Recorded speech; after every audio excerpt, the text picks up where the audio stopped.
ನಮಸ್ಕಾರ ಎಲ್ಲರಿಗೂ. ನಾನು ಈ long life health care services ಬಗ್ಗೆ ತುಂಬ ಹೆಮ್ಮೆ ಪಡ್ತೀನಿ ಹೇಳಕ್ಕೆ. ನಮ್ಮ ಮತ್ತೆ ರೀಸೆಂಟ್ಲಿ ಹಿಪ್ ರಿಪ್ಲೇಸ್ಮೆಂಟ್ ಸರ್ಜರಿ ಆಯ್ತು ಅವ್ರಿಗೆ. ಸೊ ಇಲ್ಲಿ ನಮ್ಮ ಸಾಗರ್ ಹಾಸ್ಪಿಟಲ್ಸಲ್ಲಿ ಅಡ್ಮಿಟ್ ಆಗಿದ್ರು. ಸೊ ಅದನ್ನ ನೋಡ್ಕೊಂಡು ಅದರ ಆಪೋಸಿಟ್ ಸೈಡ್ ಇದಿತ್ತು. ಸೊ ಇವ್ರದ್ದು ನೋಡ್ಕೊಂಡು ನಾನು ಒಂದ್ಸತಿ ಟ್ರೈ ಮಾಡೋಣ ಅಂತ ಬಂದೆ. ಅಲ್ಲಿ ಹೋದ್ಮೇಲೆ ತುಂಬಾ ಚೆನ್ನಾಗಿ ಅವರು ರೆಸ್ಪಾಂಡ್ ಮಾಡಿದ್ರು. ಸರ್ವಿಸ್ ಅವ್ರ ಕಾನ್ಫಿಡೆನ್ಸ್ ಲೆವೆಲ್ ತುಂಬಿದ್ದು ಎಲ್ಲ ತುಂಬಾ ಇಷ್ಟ ಆಯ್ತು. ನಾಗಭೂಷಣ್ ಸರ್ ಅಷ್ಟೇ, ಆಮೇಲೆ ಚಂದು ಮೇಡಮ್ ಅಂತಿದ್ದಾರೆ, ಅವರು ಅಷ್ಟೆಲ್ಲ ತುಂಬಾ ಚೆನ್ನಾಗಿ ನಮ್ಗೆ ಎಕ್ಸ್ಪ್ಲೈನ್ ಮಾಡಿ ಹೇಗೆ ಅವ್ರು ಸರ್ವಿಸ್ ಪ್ರೊವೈಡ್ ಮಾಡ್ತಾರೆ ಅಂತ ಹೇಳಿ ಆ ಮಾತು ಪ್ರಕಾರ ಅದೇ ತರಾನೇ ಕೊಟ್ರು. ಅದು ಅಟೆಂಡರ್ಸ್ ಆಗಲಿ ಎಲ್ಲ ಒಂಥರ ಹೋಮ್ಲಿ ಫೀಲಿಂಗ್ ಇತ್ತು.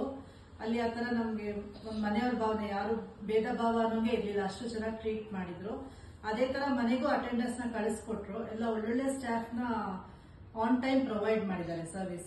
ಎನಿ ಟೈಮ್ 24/7 ನಾವು ಇರ್ತೀವಿ, ನಿಮ್ಗೆ ಏನ್ ಎಮರ್ಜೆನ್ಸೀಸ್ ಇದ್ರು ಹೇಳಿ, ಎನಿ ಟೈಮ್ ಕಾಲ್ ಮಾಡಿ ಅನ್ನೋ ಒಂದು ಭರವಸೆ ಕೊಟ್ರು. ಅದಾದ್ಮೇಲೆ ನಾನು ಹಾಗೆ ಬೇರೆಯವ್ರಿಗೂ ತುಂಬಾ ಜನ ರೆಫರ್ ಮಾಡಿದೆ. ಅವರು ಎಲ್ಲ ತುಂಬಾ ಸ್ಯಾಟಿಸ್ಫ್ಯಾಕ್ಷನ್ ಇದೆ, ಅವ್ರಿಗೆಲ್ಲ ತುಂಬಾ ಸ್ಯಾಟಿಸ್ಫ್ಯಾಕ್ಷನ್ ಸಿಕ್ಕಿದೆ ಈ ಸರ್ವಿಸ್ ಇಂದ. ಸೊ ನಾನು ಏನ್ ಹೇಳಕ್ ಇಷ್ಟಪಡ್ತೀನಿ ಅಂದ್ರೆ, ಗೋಯಿಂಗ್ ಫಾರ್ವರ್ಡ್ ಯಾರ್ಯಾರಿಗೆ ಇಂಟ್ರೆಸ್ಟ್ ಇದೆಯೋ ಅವರು ಈ ಇದಕ್ಕೆ ಬಂದು ರೆಫರೆನ್ಸ್ ತಗೊಂಡು ಏನು ಬೇಕೋ ಹೆಲ್ಪ್ ಎಲ್ಲ ಫೇವರ್ ತಗೋಬಹುದು. ಆ ಇದ್ರ ಮಟ್ಟಿಗೆ ನಾನು ಹೇಳಕ್ ಇಷ್ಟಪಡ್ತೀನಿ.